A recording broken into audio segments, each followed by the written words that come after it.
thanks for tuning in to our little runner warm-up workout. We're going to show you what we do when we arrive at the trailhead or when you're leaving your house, right? Typically, most people, all they're really doing is tying their shoes, going out, walking a few minutes, and then going on a run. Well, running is a very dynamic sport, so we want to make sure you're running well and you're feeling good while you run. So we're going to show you a simple little warm-up you can do anywhere. This is all standing up. So Kathleen here is going to be our demonstrator. So the first thing we're going to do from the initial get-go is just warm the hips up. So we're going to start her off with a little hip circle with the hips. So I want to show you what to do. We're just going to have her roll around. Imagine you're doing a little hula hoop, right? You're going to put a hula hoop on. It's moving the hips, trying to loosen them up. We generally go about 5 in each direction, kind of loosen everything up. Good. All right, from the hips, we're going to go right up to the top here. We're going to have her hips get squared up. So you notice what we're going to do, we're going to have her bend her knees. We're going to tuck her pelvis right underneath. So everything is neutral. So if you're to look at your belt line, you're going to be neutral to the ground.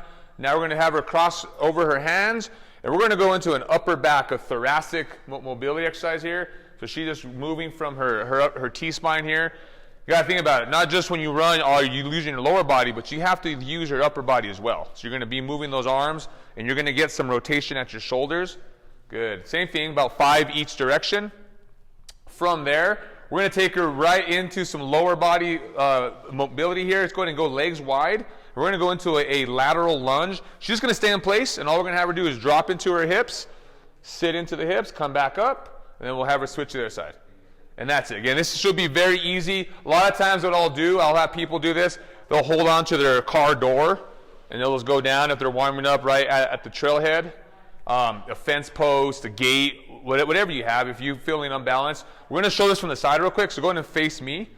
I'm going to step out here, Kathleen. There you go. Same thing, legs wide. I want you to notice where her hips go. Go ahead and go back. Notice her hips are going back and down. Same thing up. And the other side. So she's not loading forward. She's actually staying back into her hips.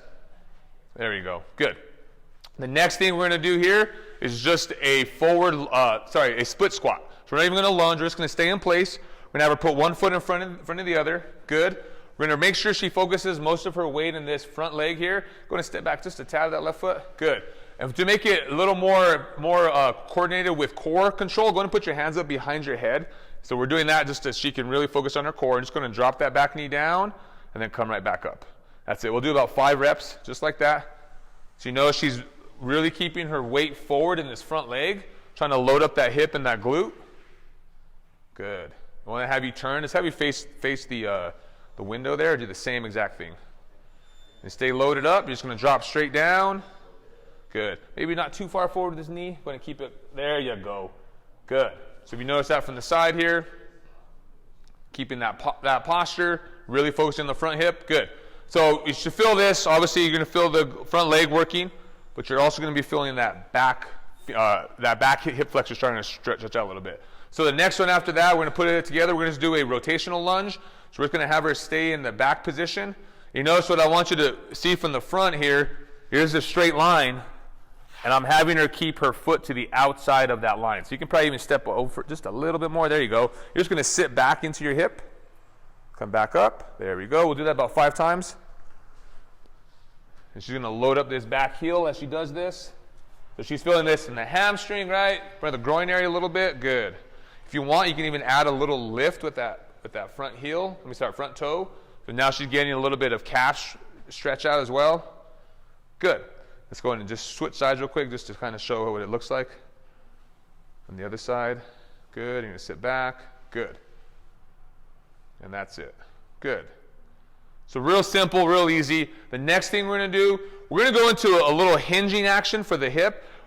Typically, we go right into a single leg deadlift, which looks like this. I'll demonstrate it. A lot of times people have trouble with balance and control of their hips as they do this. So we're just going to do a split stance. Put one foot in front of the other. So we'll show it from the front. We'll also show it from the side. You're going to slide your hips back and come right back out. Good. Let's do that a few times from the front view, and then we're going to have them go from the side view. There we go. So you know she's feeling this. This should all be in the front leg here. She's trying to stretch out that front hamstring. Good. Let's go ahead and turn now, Kathleen, towards the window here. Same thing. You notice where her feet are? They're in line with each other, just spaced apart a little bit. Now she's sliding her hips back. So if you were to put a line right here, you're going to notice she's going to go back behind that line. So all we're trying to do is just stretch out that front hip. Pretty simple, pretty easy. Now if you want to go a little more advanced, go ahead and go into the advanced mode here. Straight back. Good. Back up. Good. So a little advanced. You notice your hips are staying level here. A lot of times, again, if you want to do this, at your car, fence post, whatever you have, you can hold on to that. Because again, all we're trying to do is work on the hip itself. And as far as an easy warm-up to do at the trailhead, that's pretty simple. In the next video, we're going to show you how we actually use a mini band to do some more specific work.